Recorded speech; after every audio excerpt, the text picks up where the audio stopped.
All right, welcome to Writer's Life, place to eat the sight, sound, smells, taste of my particular writer's life. And where's my ruler? I've got to have my ruler tag, Harry.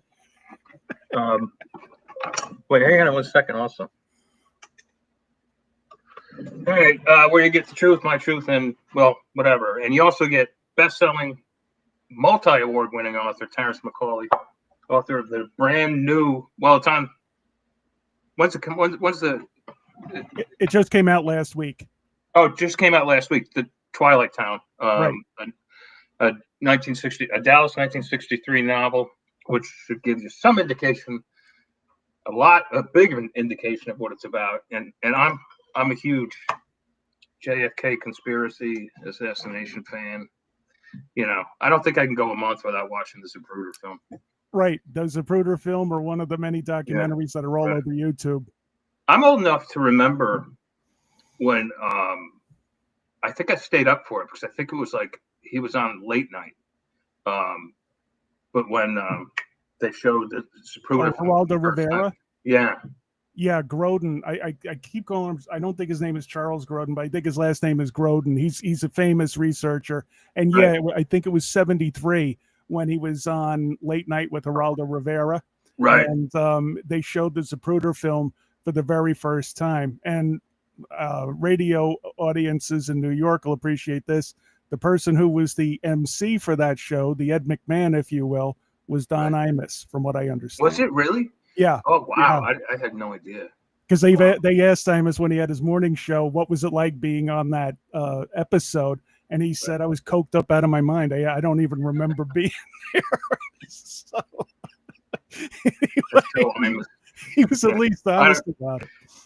Yeah. That's like Bowie. That's like David Bowie saying, like, I had a decade of my life that I do not remember a single thing that happened. Nothing. Yep. Nothing at all. You know, just like boom. Yeah, he went to sleep at 30 and woke up at 40.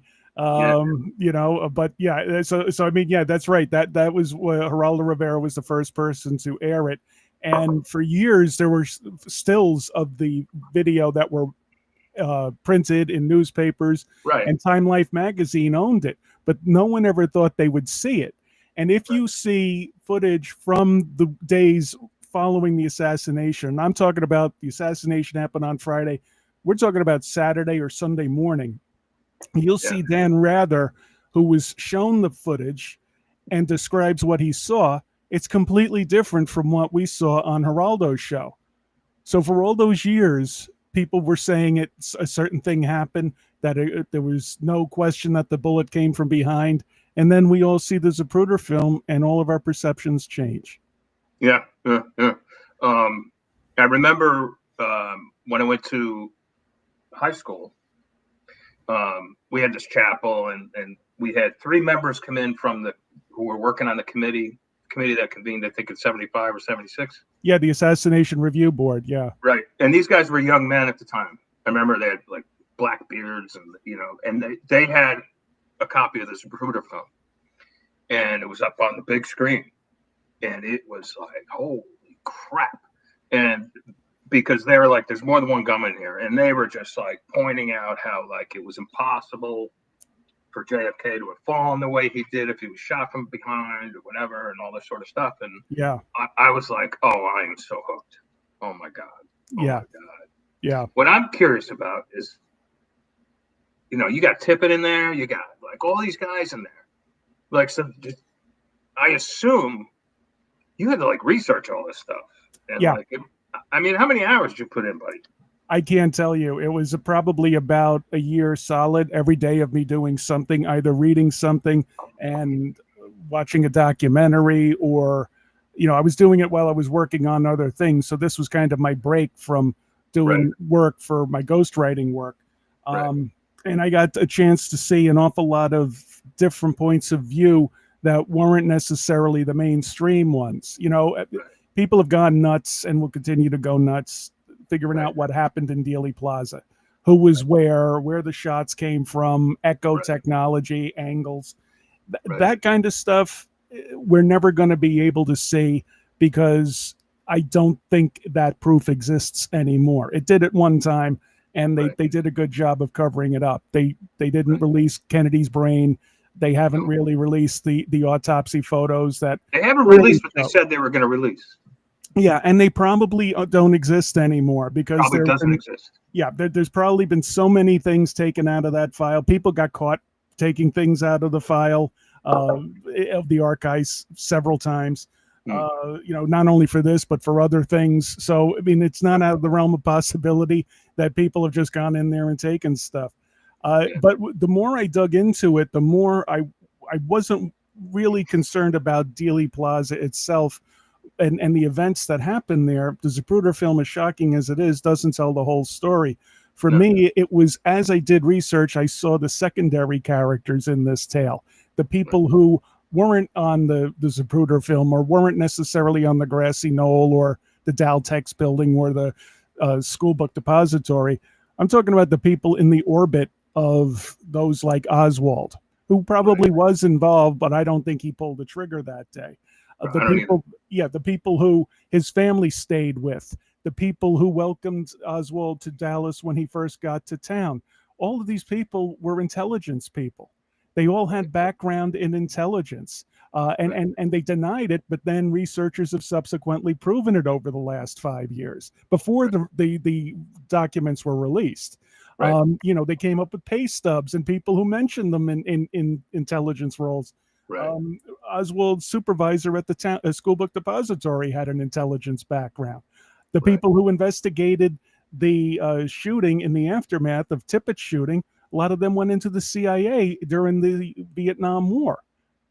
So, I mean, it's just, you look at this stuff and you say, good God, how did all of this, none of these people knew what was going on. None of these people were operating in intelligence capacity. It just doesn't make sense. Well, I mean, two things. The old adage is like the government can't possibly keep a secret.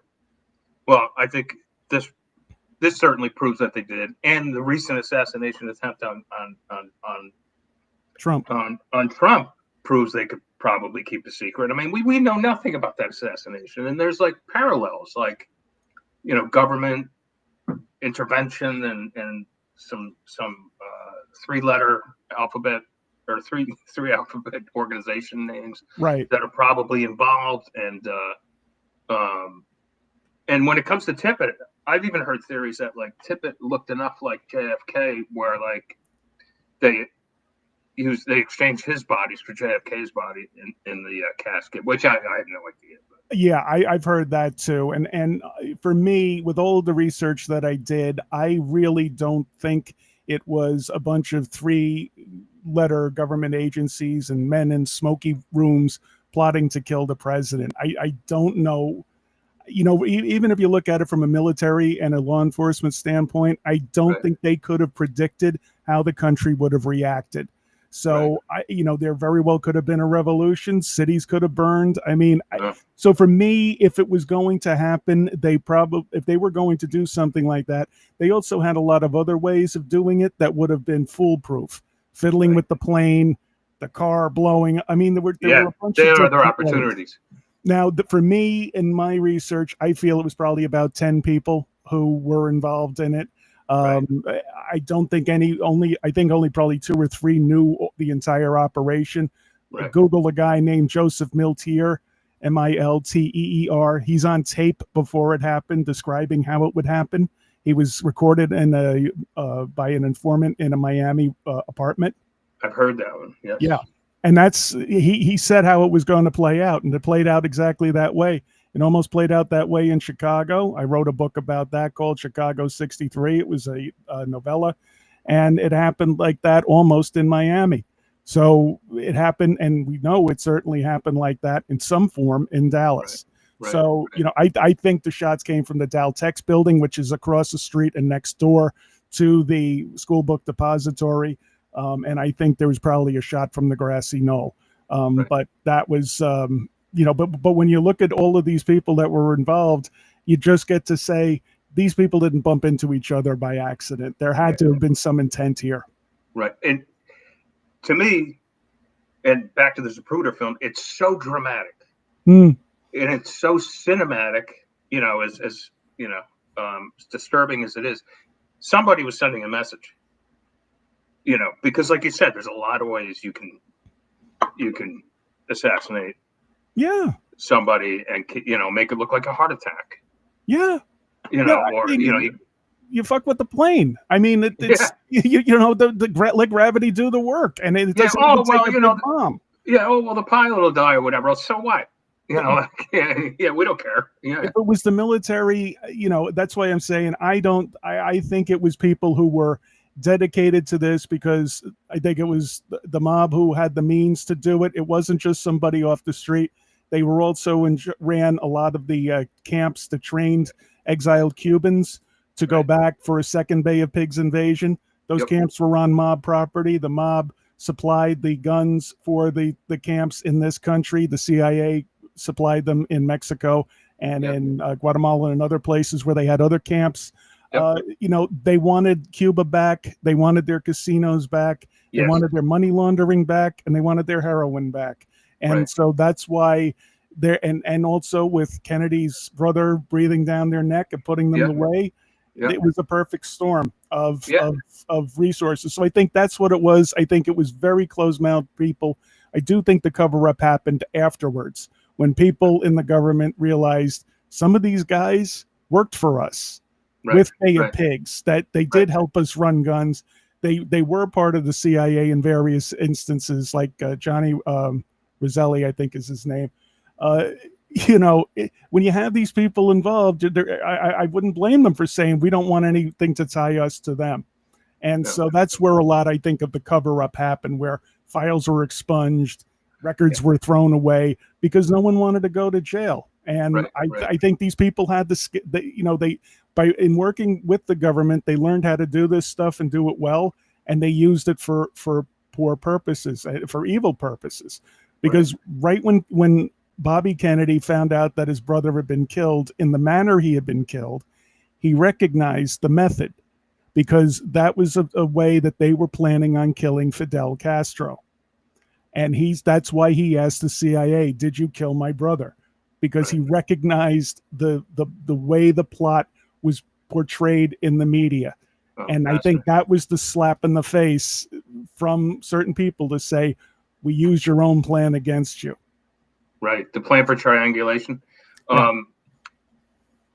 And I remember that tape. He's like, oh, yeah, the whole thing's in play. You know, we're going to get him by triangulation or whatever. And I remember hearing that tape. Yeah. What about the?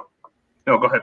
Miltier had money. He had come into money at the time, so they would tell him something like that. A lot of people have said, why would you tell a bigoted clown like that? Well, he had just inherited, I think it was $100,000 from his father, so he was throwing it around.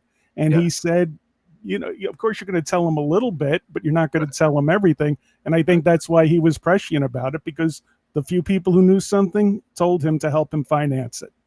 Yeah, very interesting.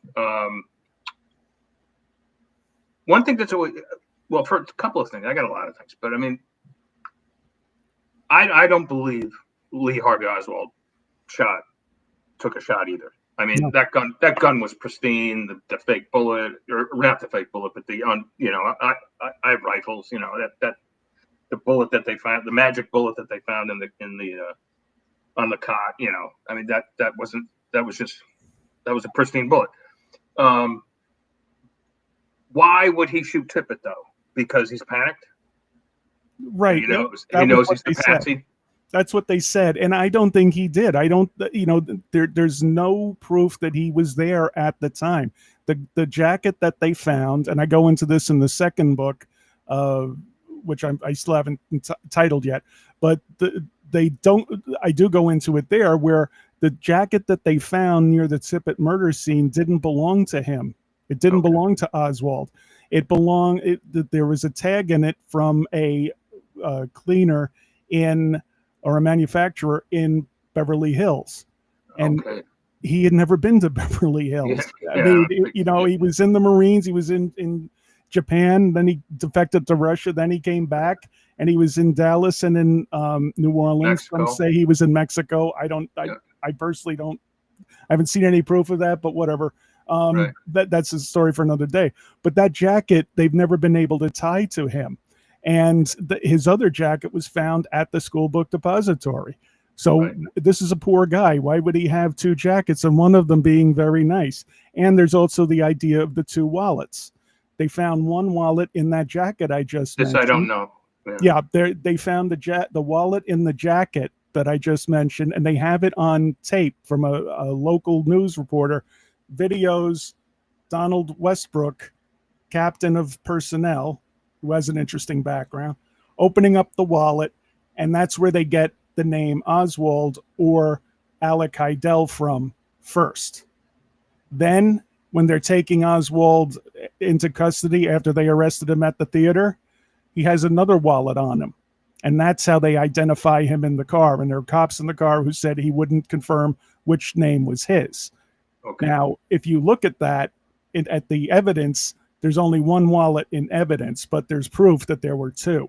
And why the hell would one guy have two wallets, especially back then, especially if he's supposedly running?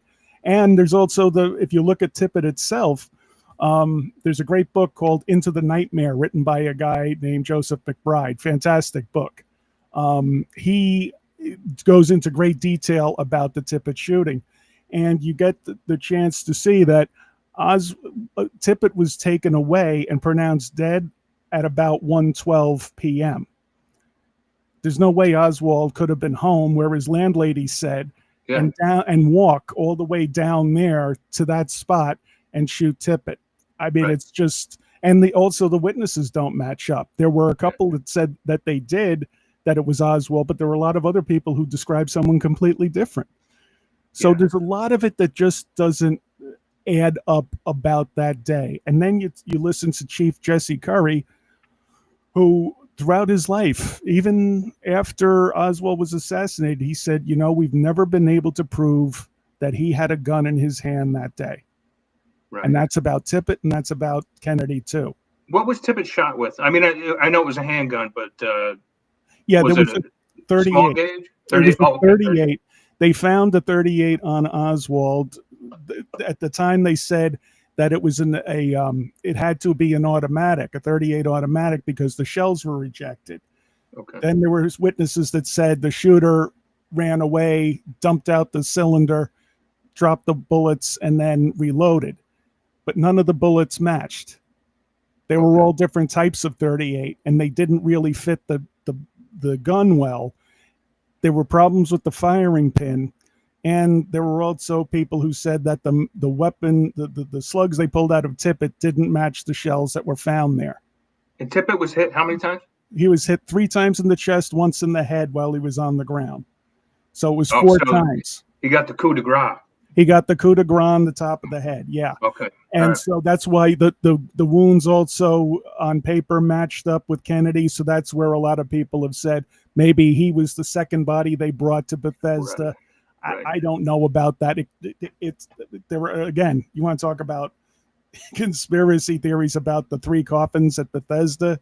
Good God, there are tons of people who've gone into that. And this is only going to get worse. I mean, because the old shell game at this point, buddy. Yeah. I mean, and that's it. I mean, there's so much that has been removed and obfuscated. The Secret Service themselves admitted they destroyed all their Kennedy records when they were called for, and they couldn't believe it. And then when they were when they were in the middle of the Warren Commission, and then the later investigation board that you were mentioning, they asked the CIA, "Aren't you guys going to tell us the truth?" And Alan Dulles, who used to run the CIA, said, "We can't compel them to do it." He says, "Because we don't know what the truth is." And they said, well, then bring in their supervisors and have them tell us the truth. And he said, they don't know what it is either. He says, these people are very skilled at what they do, and we trust them with a lot. And if they're lying, there's probably a very good reason, and it's not the reason you think. So, for me, that's where I come down on it. I think there was certainly a conspiracy of silence and to cover it up, but I don't think it was beforehand. I think it was afterwards. Because say what you will about the FBI and CIA at the time, they had some very capable people working for them.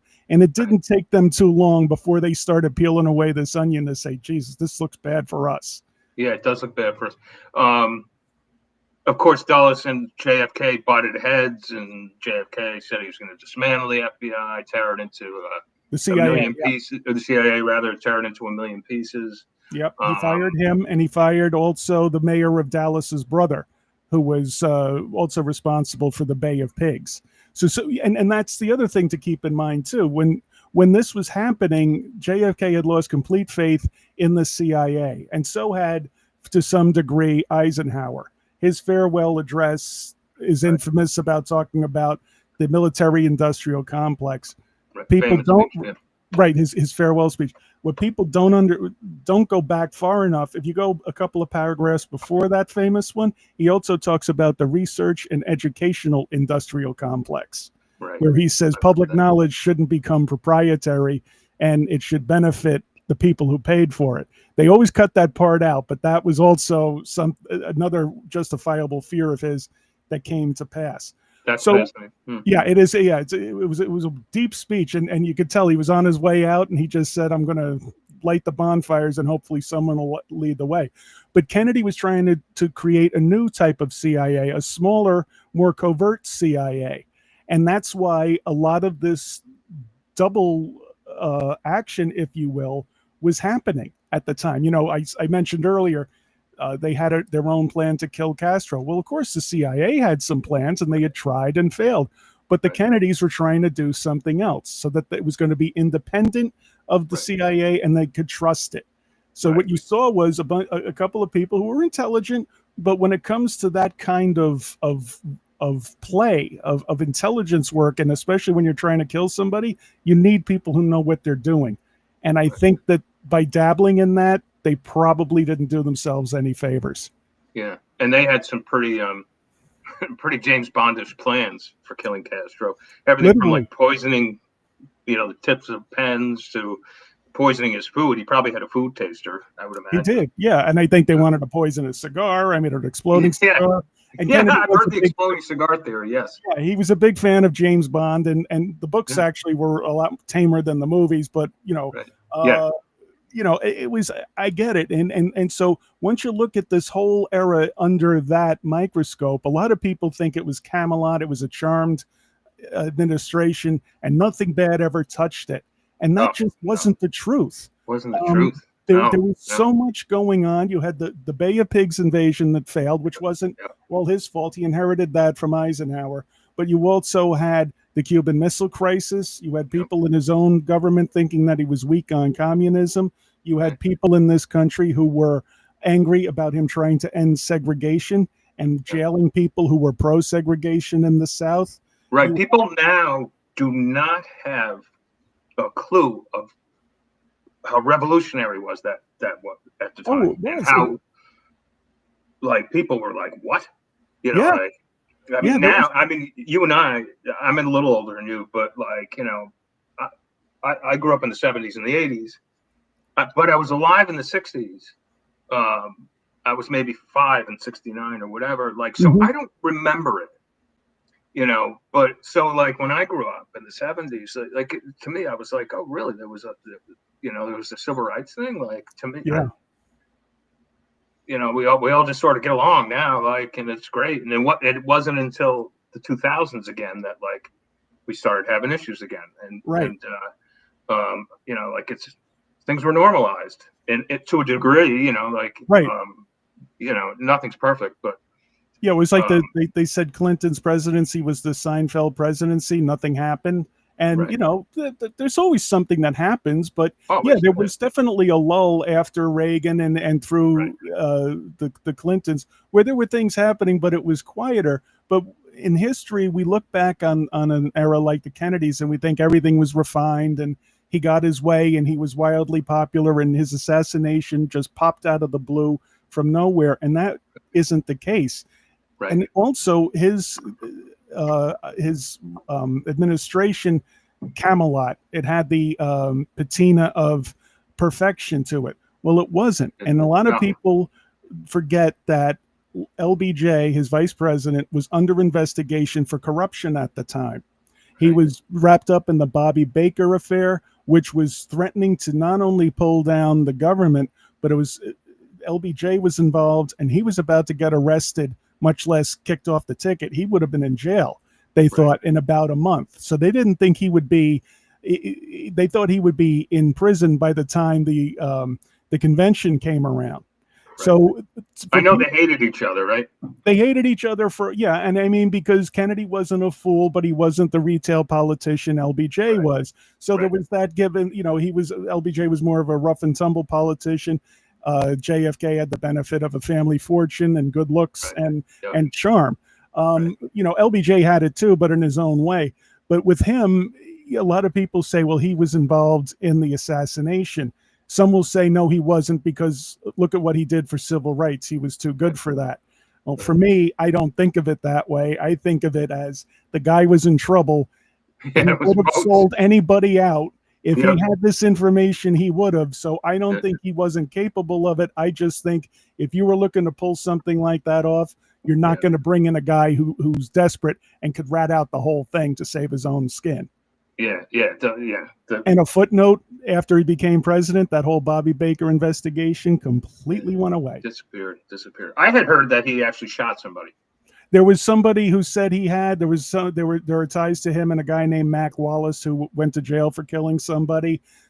Mac Wallace is all. I have to make sure I say it right, because one time I said Mac Davis, and some of his fans jumped all over me.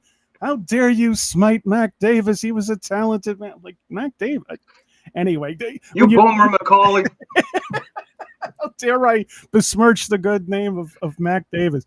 Mac Wallace, though, he said his fingerprint was on one of the boxes in the school book depository. And they've never been able to explain how that happened. I personally don't think any shots came from that window. I think it was, like I said before, the Dow Tex building. Right. But I have a good buddy who's really into this, and he says the same thing: Dow Tex building and the grassy knoll. In fact, he was just there. Oh, really? Yeah. I've been there once, but I was with an agent because I was doing a ghost project. I'm talking back in like 2000. And like we had breakfast somewhere and like down the road, and then he's like, I got to get on the highway. So we went, on past it all. Oh, wow. And I'm like, I'm like, slow down, man. He's like, I pass this every day. So what? And I was like, that is so cool. Can't we stop? But so that was my tour. It was all of 10 seconds, not even. I hear it's not a very big place. I'm dying to go there. No, it's not at all. It's if you pull off any highway, on an exit ramp, a relatively short one to the main road. That's like what it's like. It's just, or you pull onto an on ramp, like that's it. Yeah. Yeah. Jack Ruby. Mm-hmm. MK Ultra. They say that after he shot Oswald, that he was paid a visit by some CIA individuals. And that he kind of went ballistic after that. Like someone pulled the trigger, metaphorically or hypothetically speaking, in him, and he kind of went nutty. And then that's when he came in with that video or that taped video. I'm so used to it, with the film footage of him saying, eventually the truth's going to come out and all that sort of stuff. Right. Does he figure in your book? He does. He certainly does. In the Twilight Town, he is, because the Twilight Town, just to give everybody a frame of reference, starts in February of 1963, and it is about 3 corrupt Dallas police officers who are involved in different aspects of the assassination for different reasons. And it evolves from February of 1963 all the way until November 22nd, 1963, and goes through the assassination. So Ruby plays a role because he was involved with a lot of the players that were involved in it. And the cops that I describe are from 3 different parts of the department, but they all interact with Ruby, and his actions lead to them uncovering the broader conspiracy that he played a role in, but he certainly didn't hatch. This was a guy who wasn't a mastermind. Anybody who makes it seem like he is giving him more credit, but he certainly wasn't the bungling fool people think he was either. He was a capable, violent guy. And he wasn't Don Corleone, but he wasn't Curly from the Three Stooges either. He was, he didn't just decide on a whim to go down in a basement full of cops and shoot the most hated man in America and happen to get away with it. Yeah. There was a lot more to it than that. But I think what he was certainly involved with a lot of the people who were planning it. I think they pressured him to kill Oswald because I do too. A dead Oswald answered an awful lot of questions. Oh boy, yep. Because imagine what a trial would have done. A trial, yeah, completely, yeah. Because you would have seen that he passed the paraffin test. Some people said he passed. At most, they say it was inconclusive. That's the gunshot residue test. Right. He didn't have it on his hands, and he didn't have it on his cheek. I think he had it on. He may have had it on on some of his clothes, which he could have gotten from anywhere. But it wasn't enough for everybody to jump up and down and say he's guilty. The second thing is they didn't find his prints on the rifle at the Dallas PD crime lab. It wasn't until after he was dead that the FBI took the rifle apart and found only a partial palm print on a part of the rifle. And they didn't find his prints on any of the ammunition or the clip. So, come on. I mean, it was so there was that part of it.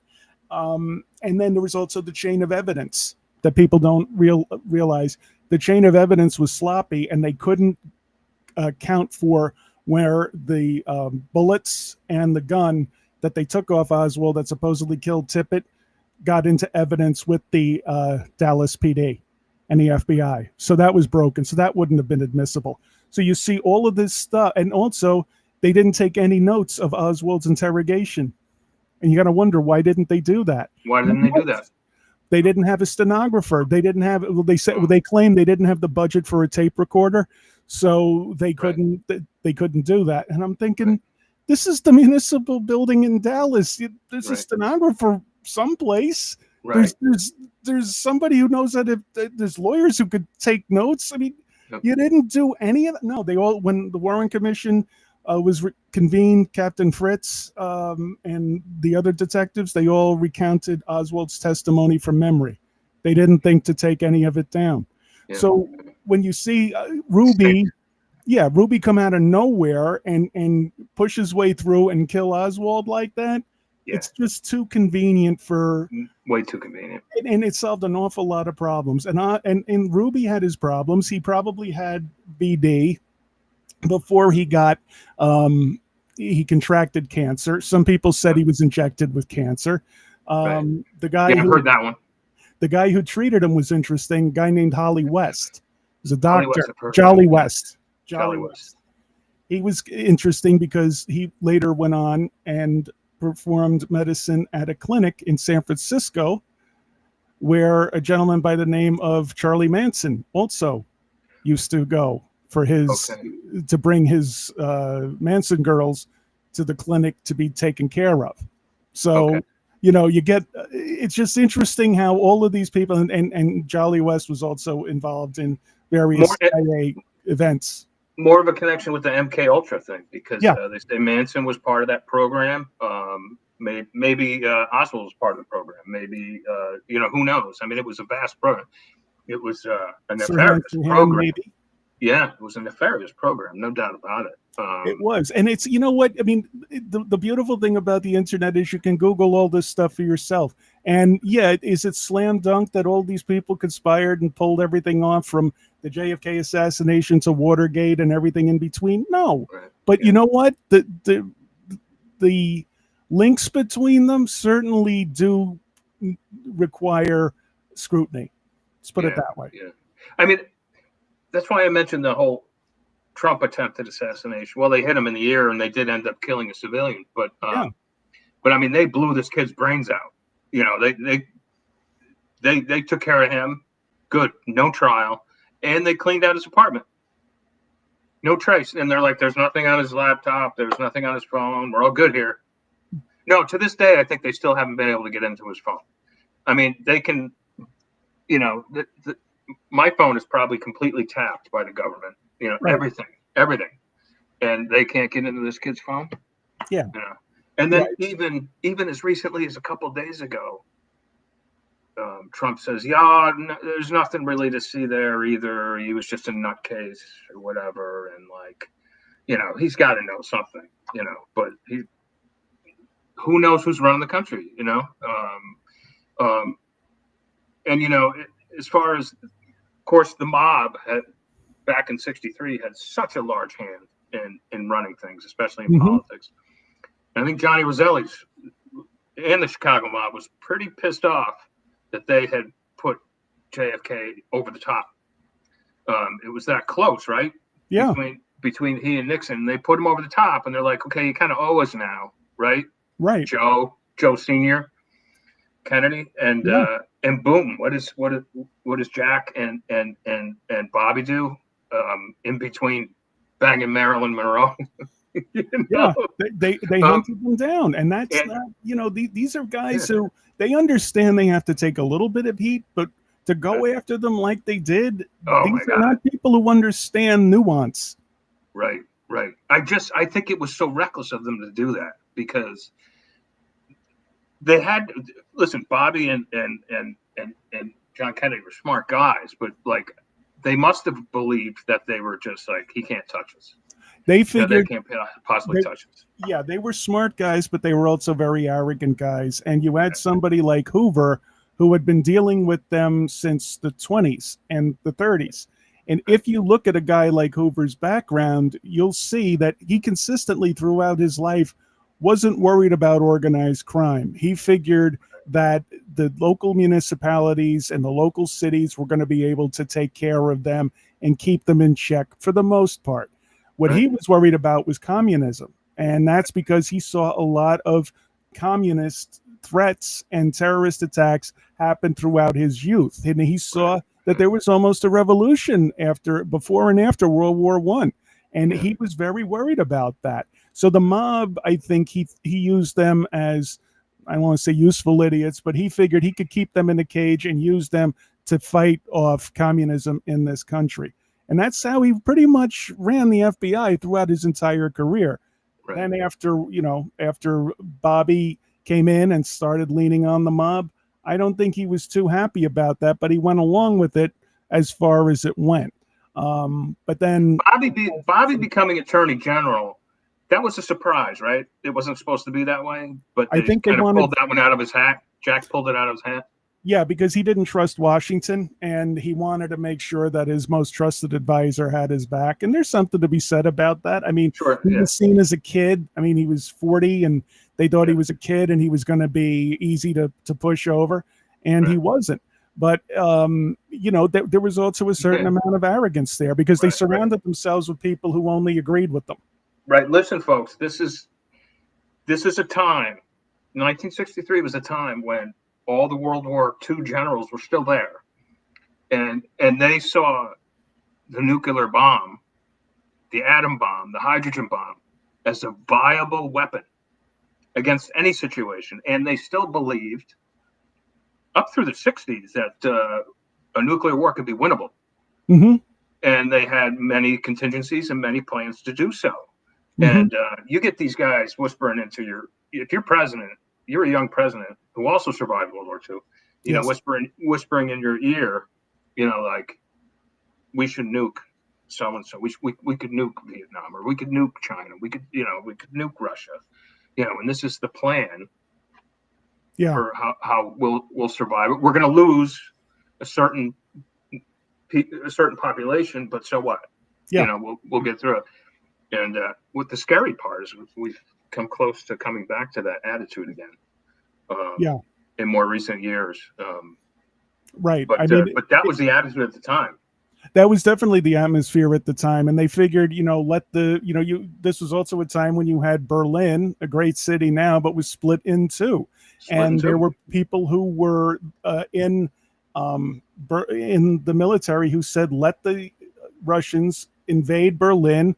They won't win. We'll stop them there. They won't use nukes. We'll beat them, and then we'll end this thing so our kids won't have to fight them in New York or in Mexico City in a generation. It wasn't just warmongering for warmongering's sake. No, it was a strategic advantage where they said we can beat them now. I don't know if we're going to be able to beat them in 10 years. Right.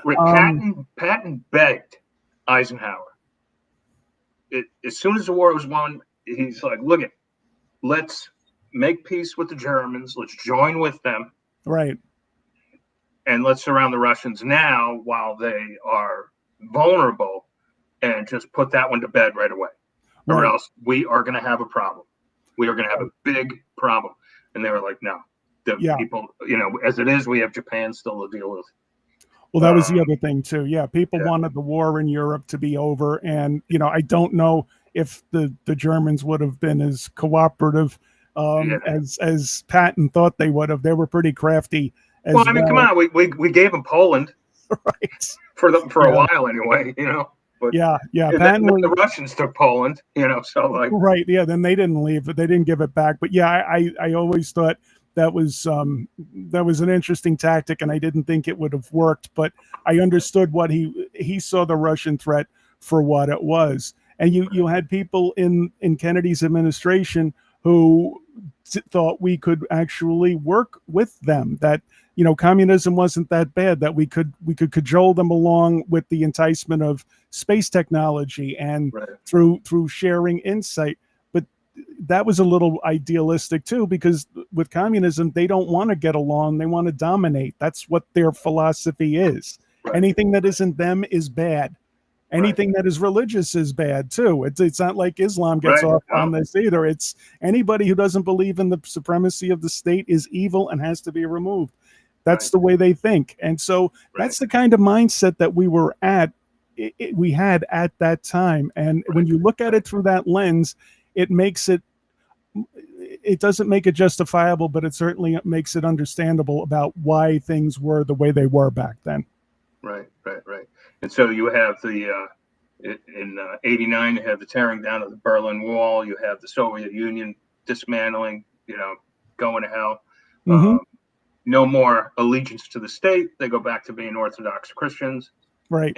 And now you have half the government hates that, right. We hate you because you're Orthodox Christians. Therefore, you're the enemy again.